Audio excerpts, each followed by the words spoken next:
Assalamualaikum warahmatullahi wabarakatuh. Hello guys, welcome back to my channel. Ya, kembali lagi bersama saya Alvina Febriani, nomor absen 3, kelas 12 Farmasi B, SMK Kesehatan Bakti Indonesia Medika, Kota Mojokerto. Nah, di sini saya akan menjelaskan tentang bab pengujian produk. Nah, pengujian produk ini akan membahas 4 submateri. Yang pertama, pengertian dan prosedur pengujian produk. Yang kedua, fungsi, standar, dan tujuan pengujian produk. Yang ketiga, menetapkan prosedur pengujian produk. Yang keempat, menyusun tahapan pengujian produk. Nah, guys, kita tidak usah berlama-lama lagi. Mari kita membahas tentang submateri yang pertama. Yang pertama, submateri pertama yaitu pengertian dan prosedur pengujian produk. Nah, sahabat cerdas, sebelum kita membahas tentang submateri selanjutnya atau yang lebih lanjut lagi dan lebih dalam, kita akan terlebih dahulu membahas tentang pengertian pengujian produk. Apa sih pengujian produk? Pasti kalian bertanya. Nah, pengujian produk adalah kegiatan yang merupakan salah satu tahap dalam pengembangan produk baru. Berarti pengujian produk adalah salah satu pengembangan atau sebuah inovasi baru dari produk baru. Jadi produsen itu memunculkan produk baru yang nantinya itu akan diuji dengan mungkin dengan tahapan-tahapan pengujian nanti yang saya akan bahas. Prosedur pengujian produk. Yang pertama, pengujian teknis. Nah, di dalam pengujian teknis ini perusahaan akan membuat suatu atau akan membuat sebuah prototipe. Nah, prototipe sendiri itu apa? Prototipe sendiri itu adalah sebagai contoh atau satu buah karya sebelum produk baru itu diproduksi secara massal atau secara banyak. Jadi itu sebagai percobaan lah, bahan percobaan atau sebuah produk percobaan. Yang kedua, pengujian preferensi dan kepuasan.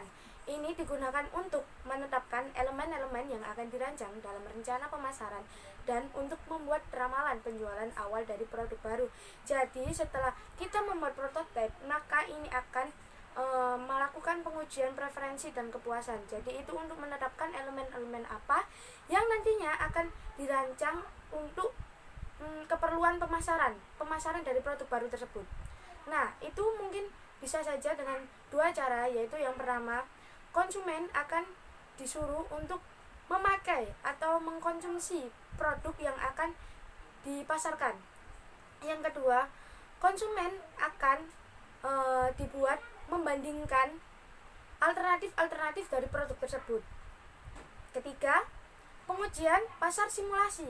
Nah, setelah kita melakukan penetapan elemen-elemen apa yang akan digunakan pada saat perencanaan pemasaran, kita akan melakukan pengujian pasar simulasi. Ini digunakan untuk memberikan gambaran cepat dan murah mengenai mangsa pasar yang dapat diharapkan dari produk baru. Nah, ini cuma sekedar pasar simulasi, bukan pasar sungguhan ya. Nah, baru yang keempat ini adalah pengujian pasar. Nah, pengujian pasar ini baru kita sebagai produsen akan menawarkan produk baru yang hanya kita produksi beberapa saja. Sebagai contoh, itu kita pasarkan di pasaran yang bisa mewakili pasar-pasar lain. Jadi nanti hasil penilaian dari pasar tersebut kita bisa mengambil kesimpulannya. Submateri kedua yaitu fungsi, standar, dan tujuan pengujian produk. Fungsi pengujian produk yang pertama, memberikan penilaian yang lebih rinci mengenai peluang sukses produk yang baru. Jadi tentu saja karena kita sudah melakukan, apabila kita melakukan pengujian produk, pasti kita akan mendapatkan penilaian secara rinci dari konsumen. Yang kedua, mengidentifikasi penyesuaian akhir yang dibutuhkan untuk produk. Nah, setelah kita melakukan pengujian produk, pastinya akan mendapatkan penilaian dari konsumen. Nah, di situ memungkinkan adanya kekurangan-kekurangan dalam produk baru yang telah kita buat. Jadi kita bisa melakukan penyesuaian terhadap produk yang kita buat. Yang ketiga, menetapkan elemen-elemen penting dalam program pemasaran yang akan digunakan untuk memperkenalkan produk di pasar. Nah, seperti yang saya jelaskan tadi, setelah kita melakukan pengujian produk, pastinya kita akan menemukan elemen-elemen yang bisa digunakan untuk sebagai cara atau rencana pemasaran pada saat produk tersebut diproduksi secara massal. Jadi kita tidak akan khawatir apabila produk tersebut gagal untuk dibeli oleh konsumen-konsumen. Standar pengujian produk. Yang pertama, pasti harga yang ditawarkan. Kenapa kita yang pertama membahas tentang harga? Seperti yang kita tahu, masyarakat Indonesia menginginkan, dan sebagian besar semuanya menginginkan dengan harga murah kita bisa mendapatkan produk dengan kualitas yang baik dan mendapatkan sesuatu yang sangat bagus. Nah, yang kedua, fitur dan manfaat yang diperoleh.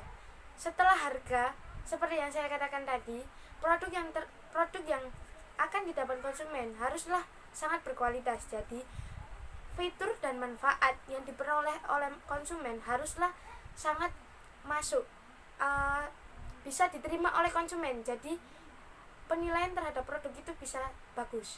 Yang ketiga, hemat dan praktis dalam penggunaannya. Nah, seperti yang kita tahu, penduduk Indonesia itu sangat menginginkan sesuatu hal yang sangat praktis. Jadi kita sebaiknya sedemikian rupa membuat produk yang akan kita buat itu praktis dan hemat tentunya dalam penggunaannya.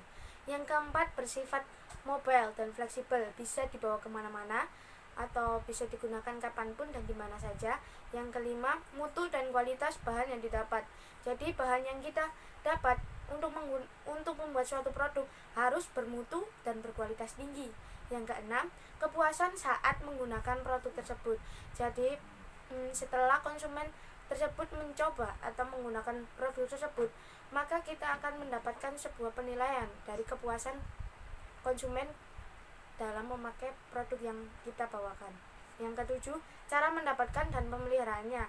Pastinya dalam sebuah produk kita akan harus bisa menginformasikan kepada konsumen bagaimana cara untuk mendapatkan produk tersebut dan bagaimana cara pemeliharaannya.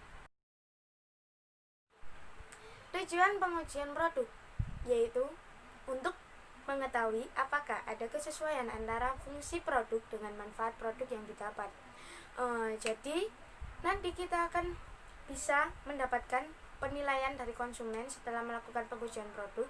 Jadi nanti kita bisa mengetahui apakah ada kesesuaian antara fungsi produk dengan manfaat produk.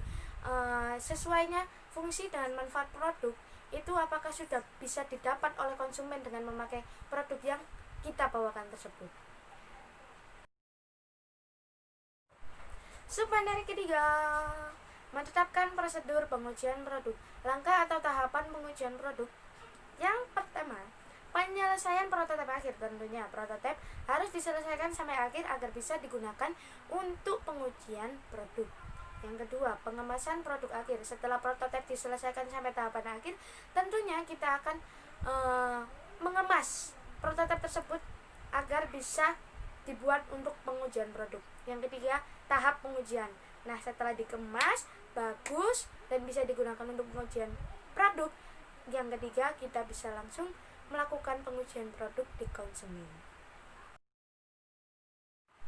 Tahap pengujian. Nah, di tahap pengujian ini kita akan membahas 4 tahap. Nah, di masing-masing tahap itu kita akan memiliki beberapa poin. Langsung saja. Yang pertama, tes daya tahan produk. Poinnya yang pertama, berapa lama produk tersebut bertahan.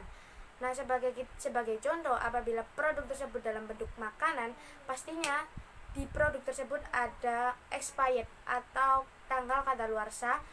Berapa lama sih produk tersebut bisa bertahan agar konsumen tersebut bisa mengkonsumsi produk tersebut sebelum tanggal kadaluarsanya. Yang kedua, perubahan yang terjadi. Nah, perubahan apa yang terjadi apabila itu sudah dalam jangka waktu tertentu, perubahan apa saja yang akan terjadi. Yang ketiga, pemeliharaan produk. Nah, setelah produk tersebut dibeli oleh konsumen, pastinya akan ada pemeliharaan produk. Jadi konsumen tersebut harus tahu dan paham bagaimana cara pemeliharaan produk tersebut. Yang kedua, tahap kedua, tes kualitas bahan. Poinnya yang pertama, jenis bahan. Tentunya jenis bahan apa yang akan kita buat atau kita gunakan. Yang kedua, pandangan konsumen. Pandangan konsumen terhadap bahan yang akan kita gunakan itu seperti apa. Yang ketiga, tingkatan kualitas. Kualitas seperti apakah yang akan kita gunakan untuk membuat sebuah produk. Yang keempat, cara memperoleh bahan. Bagaimana cara kita untuk memperoleh bahan tersebut, baik secara impor, ekspor, ataupun menanam sendiri atau lain sebagainya. Nah, untuk tahapan yang ketiga, test market. Poinnya yang pertama, desain dan kemasan produk. Yang utama pasti adalah desain dan kemasan produk, karena pada desain dan kemasan produk itu akan mencirikan atau memberikan ciri khas tentang produk yang akan kita pasarkan. Yang kedua, harga yang ditawarkan. Tentunya harga harus sesuai dengan produknya. Yang ketiga, fitur dan manfaat. Fitur apa saja yang ada dalam produk yang kita pasarkan dan manfaatnya apa saja harus kita sertakan pada saat kita melakukan pengujian produk. Yang keempat, keunggulan produk. Keunggulan apa saja dalam produk yang akan kita pasarkan tersebut sehingga konsumen tersebut mau dan ingin membeli produk tersebut. Yang kelima, hemat dan praktis. Tentunya selain hemat haruslah praktis, bisa dibawa kemana-mana. Tahap yang keempat, tes kepuasan konsumen. Setelah kita melakukan sebuah tahap-tahapan, sebelumnya tahap pertama, kedua, ketiga, sekarang kita akan membahas tentang tes kepuasan konsumen. Yang pertama, tingkat kepuasan yang didapat. Nah, setelah konsumen tersebut mengkonsumsi produk yang sudah kita tawarkan, itu tingkat kepuasan seperti apakah yang didapat oleh konsumen tersebut. Yang kedua, layanan purna jual. Nah, setelah kita melakukan pengujian produk, pastinya apabila produk tersebut berhasil, maka kita akan memproduksinya secara massal. Bagaimana tersebut, kita harus bisa menyampaikan layanan seperti apa yang mereka dapatkan setelah mereka mendapatkan atau mereka membeli barang yang mereka inginkan. Jadi kita tidak boleh lepas tangan setelah mereka membeli barang tersebut, seperti garansi modelnya. Yang ketiga, perlu tidaknya respon balik produsen ke konsumen. Jadi apakah perlu tidak tindakan atau respon dari produsen ke konsumen? Menurut saya sih pasti ada, karena sesuatu produk pasti tidak lain dan tidak bukan memiliki sebuah kekurangan. Jadi harus ada timbal balik antara produsen dan konsumen. Submateri keempat yaitu menyusun tahapan pengujian produk. Nah, setelah kita melakukan beberapa rangkaian tahapan pengujian produk, disinilah kita menyusun tahapan pengujian produk.